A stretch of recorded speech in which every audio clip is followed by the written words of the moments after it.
서울에서 특히 이제 용산에서 한강 조망이 가능한 이제 신축의 아파트를 이제 가져갈 수 있는 지역이다라고 저는 보는 겁니다. 오늘 이제 구독자 사연을 같이 한번 살펴보겠습니다. 노원구에 이 재건축 예정 아파트 한 채를 소유하고 있습니다. 마음 같아서는 이 한 채 매도 후에 좀 더 상위 급지로 갈아타기를 하고 싶으나 최근까지 이제 가격도 많이 하락을 했고 무엇보다 집을 보러 오는 사람이 없습니다. 그래서 이제 매도보다는 이번 기회를 활용하여 신규 취득을 고민하고 있습니다. 그러니까 자녀가 서울역 근처에서 직장을 다니고 있으므로 세대 분리 후 거주와 투자가 가능한 용산을 가장 우선하여 생각하고 있습니다. 자녀의 이제 모아둔 자본이 한 1억 정도 있고 이제 본인께서 한 2억 정도를 빌려줄 것 같아요. 제 의견은 이래요. 첫 번째는 1월 3일에 이제 부동산 대책이 나오지 않았습니까? 최근에 좀 동향을 보니까 부동산을 보러 오시는 사람들이 좀 많아지고 있어요. 그러니까 매수를 하려고 움직이시는 분들이 좀 많아지고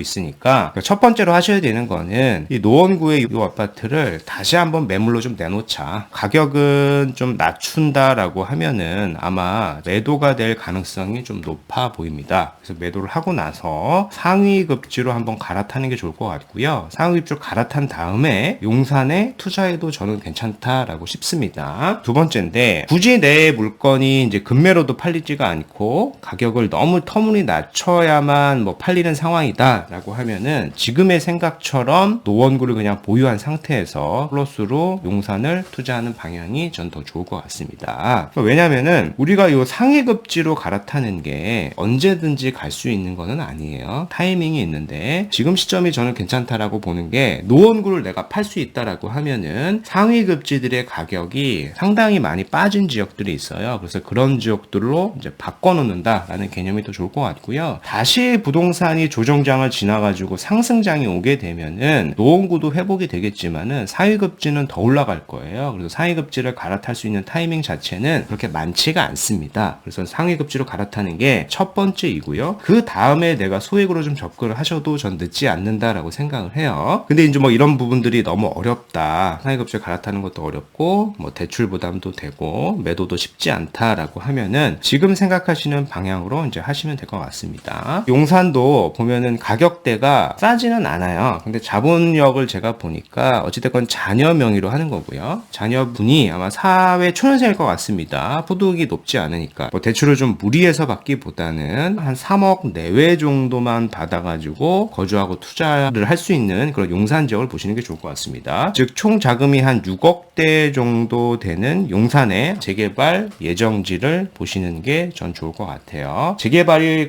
거의 확정이 되어 있는 지역들은 막 7억, 8억, 9억 이렇게 넘어가거든요. 근데 그런 지역들은 제가 봤을 땐 좀 부담이 될 것 같고 그런 지역을 갭으로 산다라고 하더라도 자기 자본이 4억에서 막 5억까지도 있어야 됩니다. 5일부터 이제 강남 3구하고요. 용산을 빼고 규제적으로 다 풀었습니다. 지금 남은 것은 강남 3구하고요. 이렇게 용산만 남은 거예요. 용산을 매수로 이제 검토를 하고 있는 건데 강남 3구고 이렇게 용산이 있는데 강남 3구 중에서도 풍파가 가격 조정을 많이 받았는데 최근에 급매물이 좀 많이 소진이 되고 호가가 다시 조금 올라가는 그런 양상을 보입니다. 그래서 송파를 제외하고 나면은 서초, 강남이 있고요. 용산도 보면은 다른 기타 지역 노원구 같은 경우에는 마이너스 12%가 이렇게 평균적으로 빠졌는데 용산은 4.7%밖에 빠지지가 않았죠. 가격 하락폭이 굉장히 적습니다. 그렇다 보니까 정부 입장에서도 이 지역을 좀 묶어둔 거예요. 요번에 이 지역까지 함께 풀어버린다라고 하면은 요런 지역들의 시세가 다시 올라갈 수도 있으니까 염려가 된 것 같습니다. 그렇다는 얘기는 역설적으로 우리가 보는 지역 있지 않습니까? 용산 그만큼 투자성이 높다라고 보면 될 것 같고요. 지역을 좀 말씀드려 보면은 자기 자본하고 이제 대출 여력을 제가 고려해 봤을 때 사회 초년생이라는 전제로 제가 말씀을 드리면은 아무래도 대출을 많이 받으면 될 것 같지는 않아요. 그래서 빌라 가격 자체가 너무 비싼 거는 사면 안 된다. 자기 자본이 좀 적게 들어가는 걸 사야 되는데 그런 지역들이 있는 데가 요 구역을 보시면 좀 좋을 것 같아요. 요게 이미 발표가 된 구역입니다. 작년도 이제 10월에 발표가 됐는데 용산구 원효로 4가 70일 1원이라고 하는 지역인데요. 보시는 것처럼 한강변하고도 실질적으로 한 400m대 거리밖에는 되지 않고요. 국제 업무지구하고의 거리도 이제 굉장히 가깝죠. 무엇보다 이제 제가 여기를 가치를 좀 높게 보는 이유는 비록 이제 규모가 큰 단지는 아닐 겁니다만은 한강변에 인접 옆에 있고 재개발이 진행이 된다라고 하면은 한강 조망도 충분히 가능해 보이기 때문에 그렇습니다. 이 지역이 이제 같이 개발이 될 겁니다. 원유로 4가가 하나, 둘, 3개 블록으로 지금 같이 추진 중에 있는데 이 지역을 보게 되면은 한강 조망이 전 충분히 가능할 수 있을 것이다 라고 생각을 하는 거예요. 서울에서 특히 이제 용산에서 이제 한강 조망이 가능한 이제 신축의 아파트를 이제 가져갈 수 있는 지역이다라고 저는 보는 겁니다. 주의를 하셔야 되는 거는 용산하고 강남 3구는 투기과열 지구인데 가로주택하고 소규모 재건축 사업, 소규모 재개발 사업 같은 경우에는 조합 설립이 되면은 전매를 할 수가 없어요. 원유로 4가 같은 경우에는 아마 3월 정도에 조합원 총회를 앞두고 있습니다. 총회가 나면은 그 이후에 이제 조합 설립이 될 수가 있으니까 전매를 할 수가 없게 돼요. 그래서 기간이 사실 뭐 많이 남아있지는 않은 것 같아요. 한 1월에서 2월 요 사이 안에는 검토를 해보셔야 하는 지역이 아닐까라고 생각이 됩니다. 세대분리 얘기를 하셨는데요. 굳이 뭐 내가 세대분리를 지금 하지 않더라도 2주택까지는 지금 취득세가 중과가 되지 않는 걸로 지난 12월 21일에 이제 발표가 됐으니까 뭐 세대분리를 내가 할 수 없는 상황이다라고 하면은 뭐 자녀분하고 같이 거주를 하면서 뭐 2주택을 취득하셔도 충분히 좋은 시점이다라고 저는 생각을 합니다.